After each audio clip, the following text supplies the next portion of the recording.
بسم اللہ الرحمن الرحیم الحمد للہ رب العالمین والصلاة والسلام علی رسولہ الکریم اما بعد۔ برادران ملت اسلامی اور عزیز بہنوں، السلام علیکم ورحمۃ اللہ وبرکاتہ۔ ہم تاریخ اسلامی کے واقعات کو تسلسل کے ساتھ آپ کی خدمت میں پیش کر رہے ہیں۔ آج ہم حضرت فاطمہ رضی اللہ تعالی عنہا کے نکاح کے واقعے کو بیان کریں گے۔ حضور نبی کریم صلی اللہ تعالی علیہ وسلم نے غزوہ بدر سے فراغت کے بعد بی بی فاطمہ رضی اللہ تعالی عنہا کا نکاح حضرت علی ابن ابی طالب رضی اللہ تعالی عنہ سے کر دیا۔ اس کا واقعہ یہ ہے کہ سب سے پہلے حضرت ابو بکر صدیق رضی اللہ تعالی عنہ نے اپنا رشتہ حضرت فاطمہ کے لیے بھیجا، مگر حضور صلی اللہ تعالی علیہ وسلم نے سکوت فرمایا۔ پھر حضرت عمر نے خواہش ظاہر کی، مگر حضور نبی کریم صلی اللہ تعالی علیہ وسلم نے ان کے لیے بھی سکوت فرمایا۔ حضرت فاطمہ زہرا رضی اللہ تعالی عنہا رسول اکرم صلی اللہ تعالی علیہ وسلم کی سب سے چھوٹی بیٹی تھی۔ حضور نے ان کی پرورش خود فرمائی تھی۔ حضرت خدیجہ کی وفات کے بعد حضور نبی کریم صلی اللہ تعالی علیہ وسلم کی دیکھ بھال حضرت فاطمہ ہی کرتی تھی۔ ان کو سیدۃ النساء اہل الجنہ کہا گیا ہے، یعنی جنت کی عورتوں کی سردار۔ نہایت باعفت، پاک باز اور تقوی کے بلند ترین مقام پر فائز تھیں۔ حضرت ابو بکر صدیق اور حضرت عمر کے علاوہ بھی کئی اہم شخصیات نے آپ سے شادی کی خواہش کی تھی، مگر حضور نبی کریم صلی اللہ تعالی علیہ وسلم سکوت فرماتے تھے۔ حضرت علی حضور اکرم صلی اللہ تعالی علیہ وسلم کے چچا ابو طالب کے بیٹے تھے۔ ان کی پرورش بھی حضور نبی کریم صلی اللہ تعالی علیہ وسلم کی نگرانی میں ہوئی تھی۔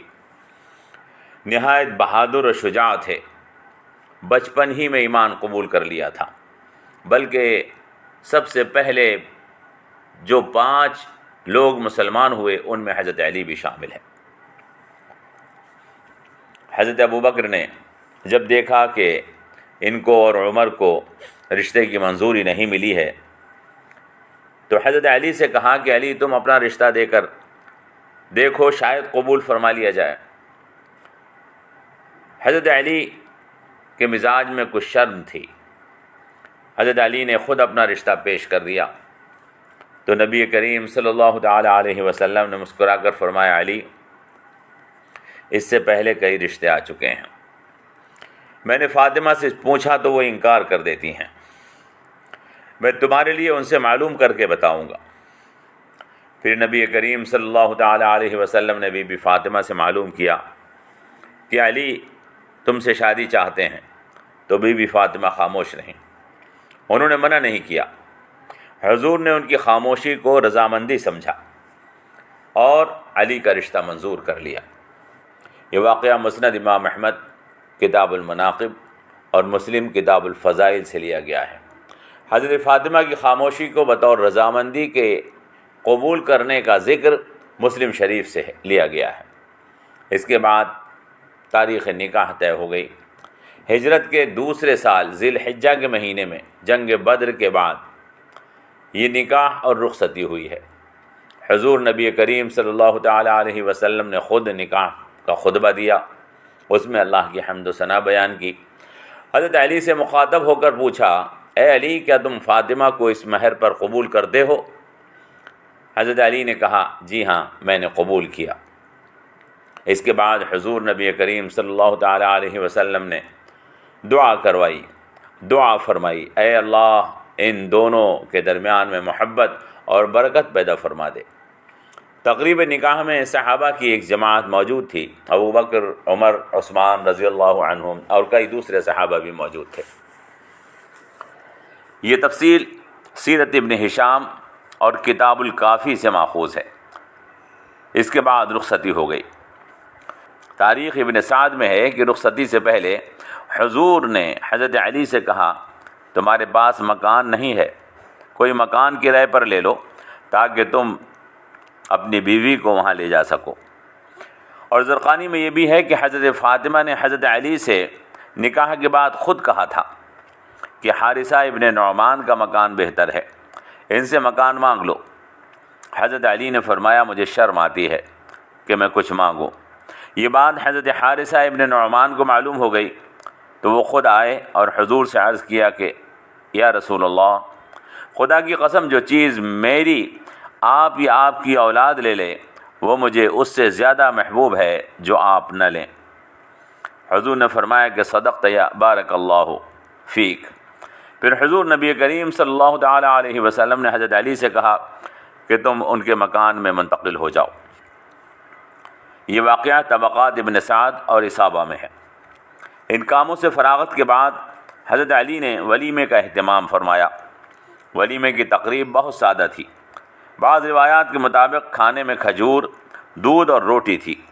حضور نبی کریم صلی اللہ تعالی علیہ وسلم خود مہمانوں کی ضیافت فرما رہے تھے اور شرکاء کو بھی دعا دیتے تھے اللہ آپ کو برکت دے، اور علی اور فاطمہ کو بھی برکت کی دعا دیتے تھے۔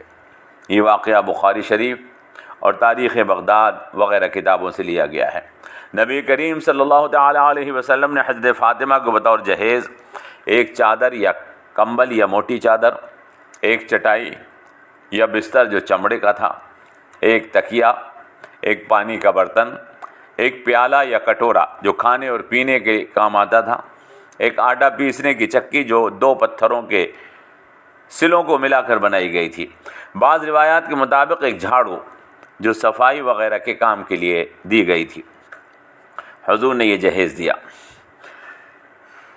ان چیزوں کا ذکر بخاری شریف حدیث نمبر 5162 اور 5247 میں، مسلم شریف حدیث نمبر 1426، سنن نسائی حدیث نمبر 3382، البدایہ والنہایہ ابن کثیر جلد نمبر 3 صفحہ 163، سیرت ابن ہشام جلد نمبر 2 صفحہ 291 پر موجود ہے۔ حضور نبی کریم صلی اللہ تعالی علیہ وسلم نے بی بی فاطمہ کو جہیز کے طور پر جو سامان دیا تھا اس کو دیکھ کر معلوم کیا جا سکتا ہے کہ حضور اور صحابہ کی زندگی کتنی سادہ تھی۔ نبی کریم صلی اللہ تعالی علیہ وسلم سامان تعیش کو غیر ضروری طور پر بڑھائے جانے کو یا جہیز کے دینے کو اسراف اور فضول خرچی سے بچنے کو تلقین فرمایا کرتے تھے۔ روایات میں آیا ہے کہ جب نکاح کی بات ہو گئی تو حضرت علی فکر مند ہوئے کہ میرے پاس تو کچھ موجود نہیں، حالانکہ شادی کے لیے کچھ نہ کچھ تو ہونا چاہیے۔ یہ بات حضور نبی کریم صلی اللہ تعالی علیہ وسلم سے عرض کر دی۔ حضور نے فرمایا کہ تمہارے پاس کچھ نہیں؟ بولے جی ہاں میرے پاس کچھ نہیں ہے۔ فرمایا وہ ذرا جو جنگ بدر میں ملی تھی وہ کہاں چلی گئی؟ حضرت علی بولے کہ وہ تو موجود ہے۔ فرمایا بہتر ہے، مہر میں وہی دے دینا۔ یہ ابن سعد، ابن اسحاق اور اصابہ میں ذکر ہے۔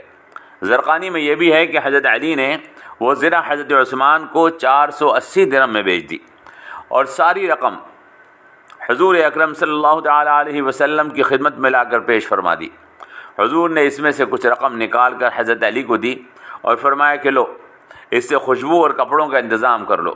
ایک روایت میں یہ بھی ذکر ہے کہ اس میں سے آدھی رقم حضور نے حضرت علی کو دی کہ مہر میں دے دینا اور باقی رقم سے ولیمے کا انتظام کر لو۔ یاد رکھیں کہ ولیمے کے انتظام میں صرف مہمانوں کا کھانا شامل نہیں ہوتا، بلکہ مہمانوں کے کھانے کے ساتھ دلہن کا جوڑا، خوشبو وغیرہ چیزیں بھی اس میں شامل ہوتی ہیں۔ برادران ملت اسلامیہ اور عزیز بہنوں، ہم نے سیرت نبی کریم صلی اللہ تعالی علیہ وسلم و تاریخ اسلام کی کتابوں سے حضرت فاطمہ اور حضرت علی کی شادی کے واقعات کو عنوان بیان کر دیا ہے۔ اب آپ ان سے خود معلوم کر سکتے ہیں کہ ہماری شادیاں کیسی ہونی چاہیے، اس میں کیا جائز ہے اور کیا ناجائز ہے۔ یاد رکھیں شریعت سادہ طرز زندگی کو پسند کرتی ہے، حالانکہ آج ضروریات زندگی بڑھ چکی ہیں اور زندگی کا انداز بدل چکا ہے۔ لہذا جو لوگ بیٹی کو جہیز دینے کی مخالفت کرتے ہیں وہ یہ بات سمجھ لیں کہ جہیز دینا منع نہیں ہے، وہ بیٹی کو مناسب طور پر جہیز دیا جا سکتا ہے۔ شادی میں اسراف فضول خرچی، ریاکاری، پیسے کی بربادی، باجا بجانا، پٹاخے چھوڑنا، غیر ضروری لائٹنگ کرنا، یہ چیزیں حرام ہیں۔ لہذا ہمیں حرام کاموں سے اور حرام چیزوں سے بچنا چاہیے، اور جو چیزیں جائز ہیں ان کے کر لینے میں کوئی حرج نہیں ہے۔ اللہ سے دعا کیجئے کہ اللہ تبارک و تعالی ہمیں افراط اور تفریط سے محفوظ فرمائے اور شریعت کے مطابق اپنی زندگی بنانے کی توفیق عطا فرمائے، آمین یا رب العالمین۔ والصلاة والسلام علی رسولہ الکریم وعلی آلہ واصحابہ اجمعین۔ السلام علیکم ورحمۃ اللہ وبرکاتہ۔